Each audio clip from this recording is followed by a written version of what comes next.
Prior planning prevents poor performance. Hi, I'm Keith McCrone from the Ultimate Track Day Experience. And if you need to get a hold of us, you can email us at info@utde.racing or call us at 1-800-686-8026. Good news, got a lot of emails coming in asking about the trailer. Yes, it's still on target for December 2nd, so I'm keeping my fingers crossed.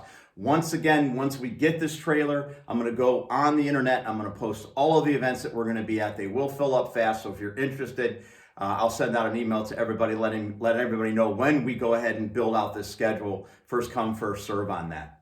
So again, this is going to be, I want to say, the fifth biggest mistake I see drivers make. So we've been covering a series on the top 5 biggest mistakes I see drivers make, and this is going to be tip number 5.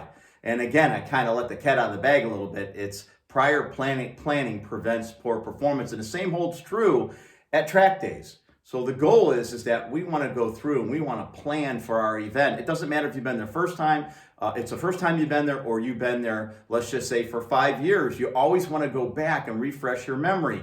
You want to kind of get an idea of those little nuances at the track. Maybe what gear we're going to be running in, high-speed braking markers or references, apexes, how much curb we're using, so that when we go there, if it's a 2-day event, let's say there's 4 sessions each day, and there's a total of 8 sessions, we want to get this all done in the first session. We don't want to still getting used to braking points and what gear we need to be in the corners and so on, and carry that on over to the second session. Or if we do, we get it done in the second session, we're not carrying it over into the second day. So how do we prepare for a track day event? Well, I could tell you the Ultimate Track Day Experience, we go through and we send you one of these track maps. It'll tell you what gear you need to be in, it'll tell you braking points, and it'll also tell you where the apexes are at and maybe how much curb you're using. But if you're going to do this on your own, it's very simple. I'm going to give you 5 steps so that you can be prepared the next time you go to an event.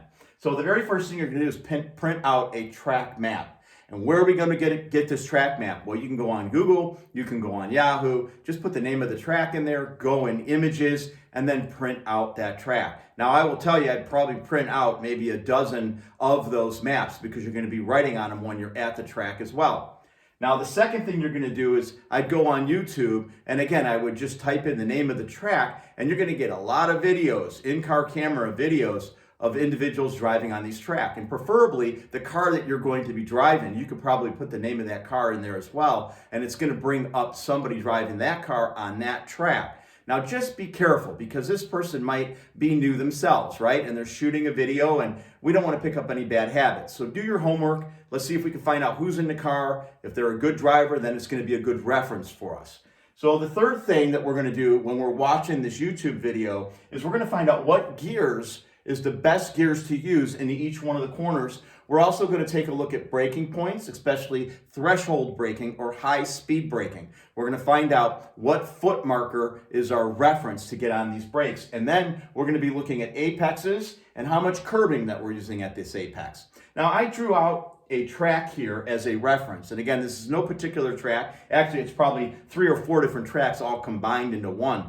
But as you can see, I drew a lot of things on here. I drew what gear, braking points, and I also looked at apexes and how much curb we're using. And I notate that on this track map. So if you take a look at this map, anything that's, I want to say, in the green and circled, that's what gear we need to be in. So turn number 1, we're in second gear. Turn number 2, we're in second gear. Turn number 3 in third gear, and then so on.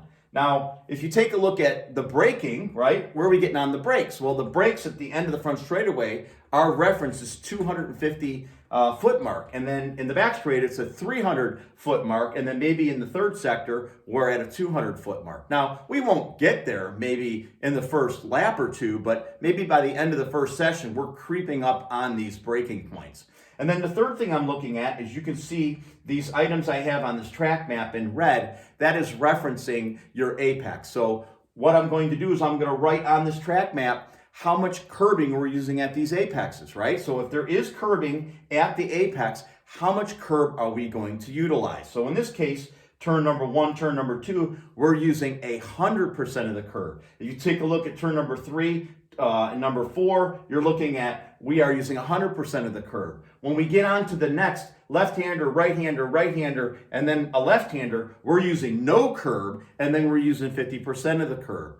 Now the goal here is to kind of replay this in your mind over and over and over. I usually break down the track in sectors. Sector number 1, I go through the turns. In my mind, I'm telling me what gear I need to be, what are my braking points, how much curb are we using, and then I come back to turn number 1. I get sector 1 out of the way, and then what I do is I think in my mind through sector 1, and then I add sector 2, and then I come back to turn 1. Once I got that down, I'll add then sector 3. This is me mentally getting prepared before I go to the track, especially if it's a new track. I will tell you, it's a lot more fun being prepared when you get there than trying to figure it out when you're on the track, because there's a lot of other things that you need to be paying attention to. Now, again, thank you very much for joining me on this video. I hope that you found it helpful, and I look forward to seeing you at the track.